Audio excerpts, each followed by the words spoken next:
Welcome everyone to the Weekly Wrap, Episode 9. I'm Sean, your host, and this week we're going to be talking about video games. So let's get into it.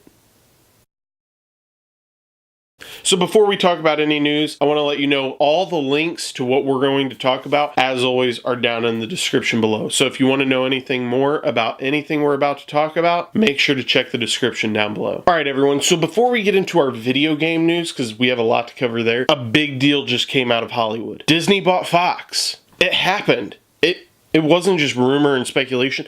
It actually happened. Now, what does that mean? I mean, that means that things like Fantastic Four, X-Men, Deadpool, they're all going to be part of Disney, which means they're part of Marvel. They can be in the MCU. Also, Disney now owns the rights to James Cameron's Avatar, because that was through Fox. So they own a lot of properties now. But not only that, they also now own the majority share of Hulu. So I guess if you really think about it, maybe they don't need to open up their own streaming service after all. Maybe they can just be part of Hulu. It's wishful thinking, but we'll see, I guess. Okay, so let's get into the video game news, because we have a lot to cover. We had the Game Awards and the PlayStation Experience this past week, and we got some great stuff from it. From the Game Awards, we got a new 10-minute trailer for Death Stranding. What is this game? Like, really? I have no idea. If you know what this game is about, then please let me know, because I am really confused. The trailer features our main character and protagonist, Norman Reedus, playing a guy named Sam, and he's got a thumbs up baby in his throat, and there's a lot of weird things that happen in this trailer, so give it a shot. Apparently the director is saying that some of it's actual gameplay, like place you can go. It's kind of like this, like when you die in the game, you don't actually die, you go to this other world where you can collect stuff and then somehow come back to reality. I don't even know if he knows what he's talking about, but this game stars Norman Reedus and Mads Mikkelsen, and I'm sold on that, as well as the look of the game. So look forward to more of that in the next probably 5 years. We also got a new look at Zelda, the Breath of the Wild's DLC. It looks fun. I mean, my favorite part was that we get to see Link on a kind of horse unicorn motorcycle. So that's cool. So if you're into Zelda, definitely check that out. Zelda also won Game of the Year at the Game Awards. So congrats, Zelda. I was pulling for Horizon. That's why we're talking about it in this episode, but it's Zelda, so can't really complain. We also got a look at Bayonetta 3. That's right, they're bringing a collection of Bayonetta 1 and 2 to the Switch, and then they announced exclusively Bayonetta 3 for the Switch. So I know there's a lot of fans out there for Bayonetta, so if you're into that, you definitely should get a Switch for that. We also got a look at Soul Calibur 6. I was never really into Soul Calibur, but you know, it's one of those classic one-on-one fighter games where two people are battling against each other. So it's a lot of fun. Probably should check it out. We also got a little cryptic teaser trailer from Software's new game.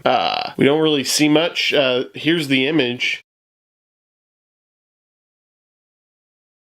It just plays for 5 seconds and then says 2 shadows can die, or something like that. I mean, okay. A lot of people are thinking it's Bloodbourne 2. Bloodbourne is a game that is kind of a big cult classic, I guess you could say. I've heard a lot of good things. I've heard some people talk about it, so I don't know if I'll personally check this game out, but hey, Bloodbourne 2 might be coming. Okay, so some of the news out of the PlayStation Experience. We got a more in-depth look at the game Dreams. It's a fun little game. It's being described as Little Big Planet meets your dreams. Kind of thought that's what Little Big Planet was, but no, you go into these different worlds, nightmarish, happy, and you kind of traverse through this world. It's one of those games that puts you through someone's story. So I might check this one out. It looks beautiful. We also got a actual gameplay of Detroit Become Human. They played about 15 minutes on stage, and I must say the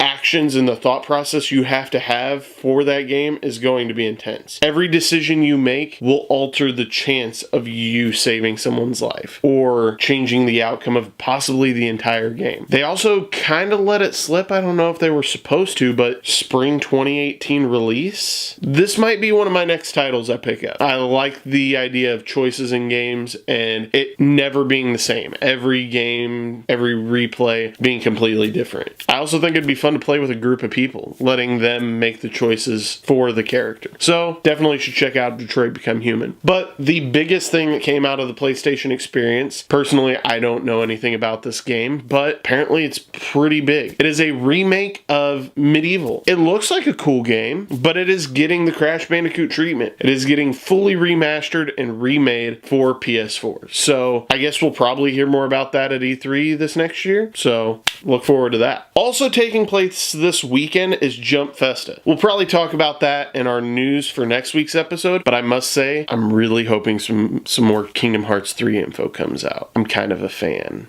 But the reason I say that, some people are thinking, Kingdom Hearts, it's probably not gonna be a Jump Festa this year. Well, that would be really sad and also really odd because Kingdom Hearts has been at Jump Festa every year since at least 2012. Most of the time revealing trailers. So we seriously could get a new trailer or something from Kingdom Hearts 3. So look forward to that. Alright, so this week we're talking about Horizon Zero Dawn.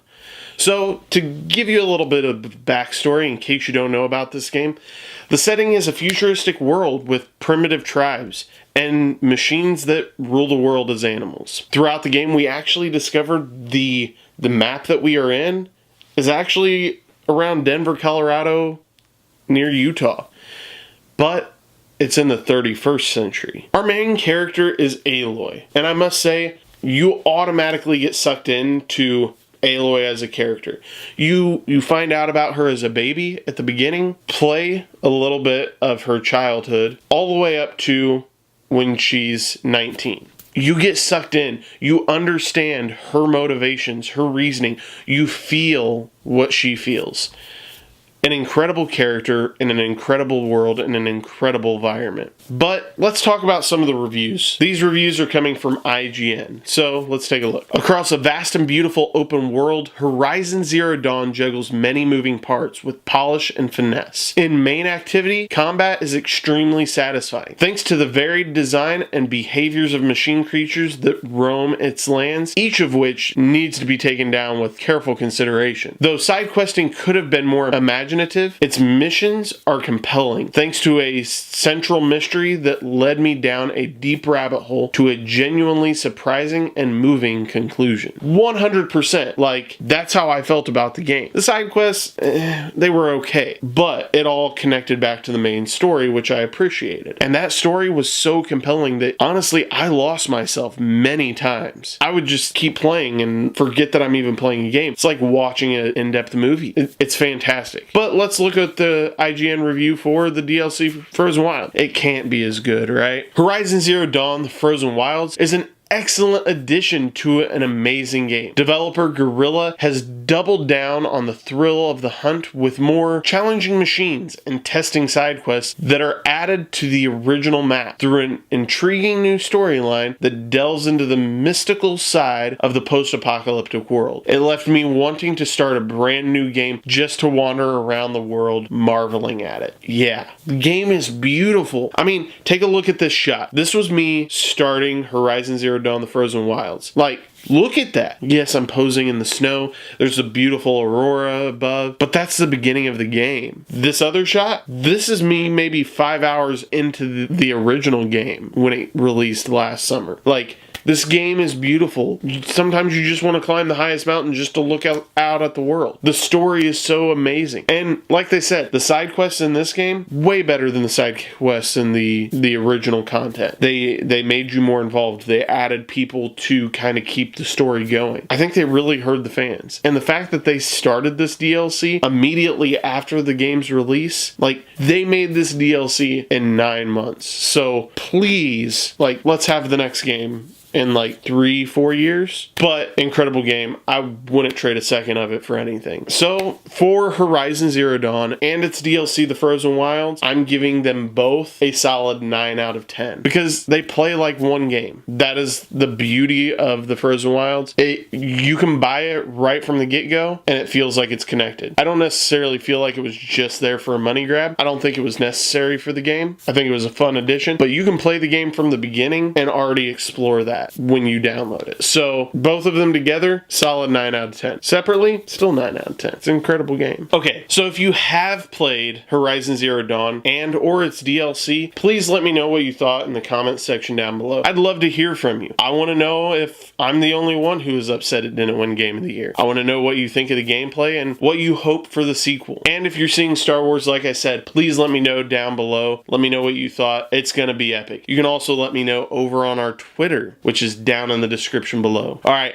I want to thank you for liking, commenting, and sharing this video. Please let us know your thoughts down in the comment section below. We are eager to hear from the fans. And if you haven't subscribed to the weekly wrap, then I recommend you do so right now by hitting this subscribe button here. And if you want to see our review of Justice League and Coco, you can click this video here. Thank you, and may the Force be with you.